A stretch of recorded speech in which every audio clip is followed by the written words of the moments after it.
why we should appreciate screenwriters in this time of striking. This is Culture Vultures. Hi everyone, Dirk here, finally back with another video. For the past month, the Writers Guild of America has been on strike for the first time since 2007. If this drags on too long, it could kneecap a movie and TV industry that's just now having its first normal year of weekly blockbuster releases since the hot fad plague shut down the world in 2020. The last strike was notorious for how it impacted shows like the second season of Heroes so badly that it basically wrecked the show. Rather than explain the various issues underlying the strikes here, I recommend that you check out Dan Murrell's excellent long-form explainer video, link in the description for a primer. I'm also not going to go into how bad writing is nowadays, when a forgettable, predictable, formulaic snooze fest like Netflix's The Mother can be written by 3 acclaimed writers, 2 of whom are Oscar nominees, and if you told me it had been pinched off by ChatGPT in 15 seconds, I would have believed you. That's the subject for another video, especially since I'm seeing a lot of yelling at writers for wanting more money when they're terrible. Instead, I'd like to rhapsodize for a while about the ideal of the screenwriter and how those who are considered most disposable to the process are actually the most important people in entertainment, even the hacks who typed up The Mother and who should quit the business in shame. I've fantasized about winning an Academy Award for screenwriting and delivering a version of what follows to the overpaid, beautiful, and anonymous craftspeople who are looking at me and wondering if they have time to duck out to the bathroom and make it back before a real award is handed out. And it goes a little something like this. Well, I'd like to thank the Academy for recognizing the care and craft that went into constructing the plot, themes, characters, and dialogue of my screenplay. But I can't, because we all know that you voted for it because the line, "It all pretty much looks the same from behind in the dark," became a viral thing on TikTok. So I'd like to take this opportunity to say something to all of you. You are nothing without us writers. Nothing!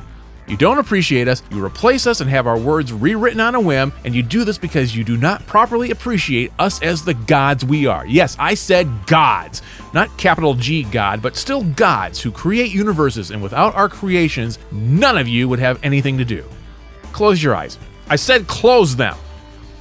You know what you're seeing now? What the movie looks like until the writer starts writing.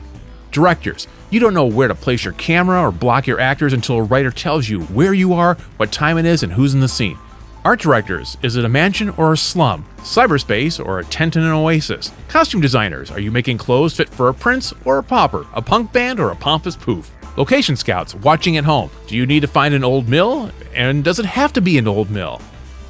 And you actors, the ones whose jobs are to bring our words to life and make them sing, but insist that my character would never do that, as if you created it and not a writer. What do you act if it's not what's on the page? Are you happy, sad, horny, smart, stupid, funny, serious, or all of the above? Are you someone with a special set of skills, or mad as hell and I'm not gonna take this anymore, or discussing what a quarter pounder with cheese is called in Europe? You don't know until someone like me writes it down for you. Considering every one of you has nothing to do but warm your thumbs until the writer delivers the pages, I'd like to suggest that you show your gods a little respect. Oh, you think you can do your jobs without writers? Try it. See how far you can get improvising everything and trying to get a stuntman and an armorer on set with one day's notice because it'd be cool to have a gunfight with my vegetable garden to represent how capitalism destroys nature. Sure thing, Terrence Malick Jr. Well, I should wrap it up now. The orchestra would have played me off a long time ago if I wasn't wearing this bomb vest and waving a gun around, but I'd like to close with a piece of advice. Be nice to the writers. You want to look cool on a film? It's helpful to have the only person who can literally grant your wish by typing, "This is Hero Good Guy, the coolest mother bleeper in town, wanted by all the ladies and half the guys," and he says, "You know, it all pretty much looks the same from behind in the dark." Catchphrase! What do you think of the writer's strike and Hollywood's general disrespect for writers and what they do? Let us know in the comments. If you like this, would you be so kind as to like and subscribe and share it with your friends and enemies? If you didn't like it, I'm sorry that you're wrong, but have a wonderful day anyway. Y'all be safe out there. See you next time.